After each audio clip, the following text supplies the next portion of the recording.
The first time Saren Vale raised her voice in my defense, the entire charity garden froze like the sun had suddenly stopped shining. 1 second she was smiling politely beside the fountain, telling everyone I was only her renovation consultant, only her client's hired hand, only a friend.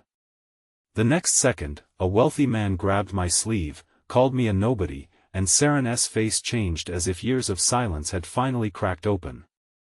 Her voice cut through the bright afternoon air, sharp and trembling, as she snapped, "Get your hands off him.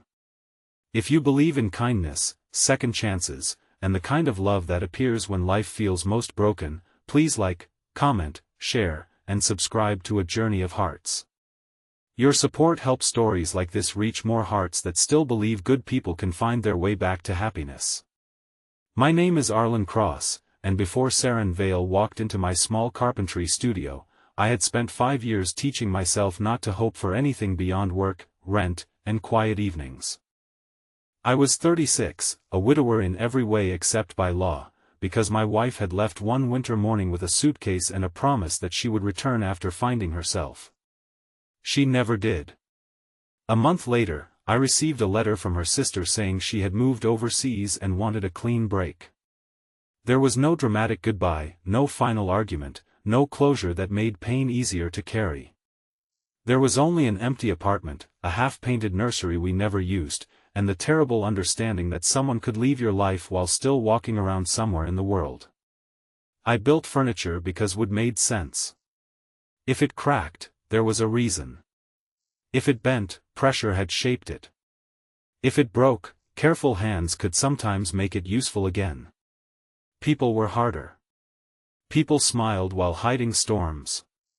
People promised forever and disappeared before breakfast.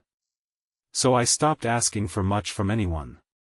My workshop sat behind an old row of shops in Belmere, a peaceful town where sunlight touched the brick sidewalks by noon and neighbors waved even when they had nothing to say. I repaired cabinets, restored old tables, and occasionally designed interiors for clients who wanted warmth instead of showroom perfection. That was how Saren found me. She arrived on a clear Tuesday afternoon wearing a cream dress, oversized sunglasses, and the kind of calm that looked expensive from a distance but tired up close. Her family owned the Vale House, a grand old estate on a hill overlooking the town's South Botanical Gardens. She wanted to turn the abandoned carriage house into a community reading room for children, a tribute to her late mother. At first, she spoke like someone reading from a prepared statement, careful and distant. She said she needed shelves, benches, tables, warm lighting, and nothing too modern. Then she touched a cracked windowsill and went quiet. I noticed her fingers tremble. Over the next 3 weeks, Saren visited every day, always in daylight, always with coffee she pretended was extra from the cafe. She watched me sand old beams and choose stains. She asked questions about hinges, bookshelves, and why old wood smelled sweeter after rain. Slowly, her polished sentences softened into real ones. She told me her mother had read to children every Saturday morning before illness took her strength. She told me her father thought sentiment was bad business. She told me she was engaged once to a man named Corvin Hale, a charming investor who loved her family name more than her heart. She ended it 6 months before meeting me, but he still circled her life like a shadow refusing to leave. To everyone in town, Saren Vale was untouchable. To me, she became the woman who sat cross-legged on the floor of an unfinished reading room, labeling boxes of donated books while sunlight poured through dusty windows. She laughed when sawdust landed on her nose. She cried once when we found an old bookmark tucked inside her mother's favorite storybook. I did not touch her then, though every part of me wanted to comfort her. I only placed a clean cloth beside her and stayed close enough that she would not feel alone. Maybe that was when something changed. Not in a dramatic way. Not with music or rain or sudden confession. It changed quietly, like morning light moving across a wall. But Saren was afraid of gossip, and I was afraid of wanting someone who lived in a world far above mine. Whenever people saw us together, she introduced me as her contractor, her designer, her friend. The first time she said, "We just friends," I nodded before my chest could react. The second time, I smiled like it did not hurt. By the fifth time, I had learned to look away. I understood why she said it. Her father already disapproved of me. Corvin had started appearing at public events again, offering his arm, smiling at cameras, acting like he still belonged beside her. Saren was trying to protect the project, her reputation, maybe even me. But protection can feel a lot like rejection when your heart is already bruised. The charity garden brunch was meant to celebrate the opening of the reading room. The whole town came under white canopies spread across the botanical gardens. Children ran between flower beds with bookmarks in their hands. Volunteers served lemonade. Saren stood near the fountain in a pale blue dress, beautiful and nervous, thanking donors while her father watched from a shaded table. I stayed near the back, checking that the small wooden display stands were steady. I had made them from reclaimed oak, carving tiny stars along the edges because Saren once said her mother believed children needed places where imagination could glow. Then Corvin arrived. He wore a gray suit, a bright smile, and a confidence that made the air around him feel colder. He greeted Saren with a kiss near her cheek, too close, too possessive. She stepped back politely. I saw her shoulders tighten. When a donor asked about me, Corvin laughed and said I was the handyman who had done a decent job. Saren quickly corrected him, saying I had designed and built the heart of the space. Then, as if frightened by her own honesty, she added that we were just friends. I told myself not to care. I told myself friendship was still a gift. But Corvin heard weakness in those words. A few minutes later, he approached me near the display table and lifted one of the carved stands as if inspecting cheap merchandise.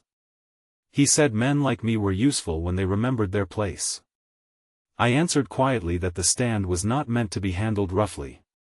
His smile vanished. He leaned close and told me Saren was confused, lonely, and too kind for her own good. Then he gripped my sleeve hard enough to twist the fabric and said I should disappear before I embarrassed her family. I could have pulled away. I could have made a scene. But years of being left, judged, and underestimated had trained me to swallow humiliation like medicine. I looked past him and saw Saren watching. Her face was pale. Around us, conversations faded. Corvin's hand tightened, and that was when Saren crossed the lawn. She did not glide like a perfect heiress. She moved like someone running out of fear and into truth. Her voice broke through the garden before she reached us, and when she snapped for him to get his hands off me, every head turned. Corvin released me with a laugh, but Saren was not finished. In front of her father, the donors, the volunteers, and half the town, she said I was not a servant, not a nobody, and not a man anyone had the right to shame. She said the reading room existed because of my hands, my patience, and my belief in a dream she almost abandoned. Corvin tried to interrupt, but she faced him with tears in her eyes and told him he had mistaken her silence for permission too many times. Then she turned to me, and for the first time, she did not hide behind polite words. She said I was her friend, yes, but also the person who had reminded her what safety felt like. The garden stayed silent for one long, aching moment. I wanted to say something brave, something worthy of her courage, but my throat felt locked. Saren's father stood from his table, his expression hard.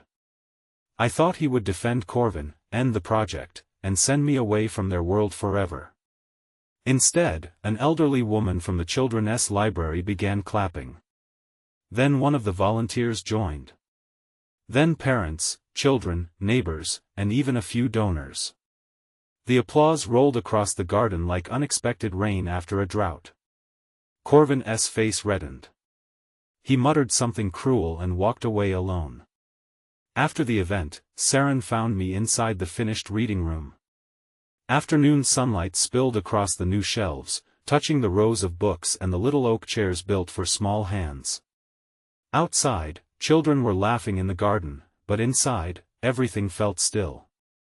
Saren stood near the doorway, no longer looking like a woman from a powerful family, but like someone who had spent years carrying a glass heart and had finally decided to stop pretending it was stone. She apologized for every time she had called me only a friend because she was afraid. Afraid of her father. Afraid of Corvin.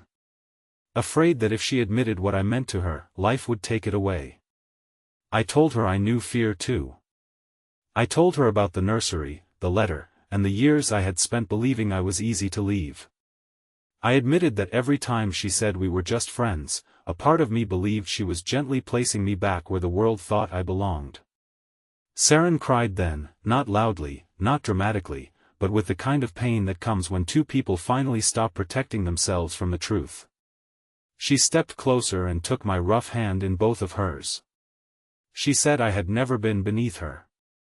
I had been beside her from the beginning. In the weeks that followed, Belmere changed around us in small but beautiful ways. The reading room opened every afternoon, filled with children sprawled on rugs, grandparents reading aloud, and parents resting in the shade of the garden windows. Saren worked there without makeup sometimes, laughing freely, carrying stacks of books, no longer performing perfection for anyone. Her father visited one Saturday and watched her help a shy little boy sound out his first sentence. Later, he came to my workshop. He did not apologize easily, but he told me Saren's mother would have liked the room. Then he looked at my hands and said they had built something his money never could. It was not full acceptance, but it was a door opening. Saren and I did not rush into promises.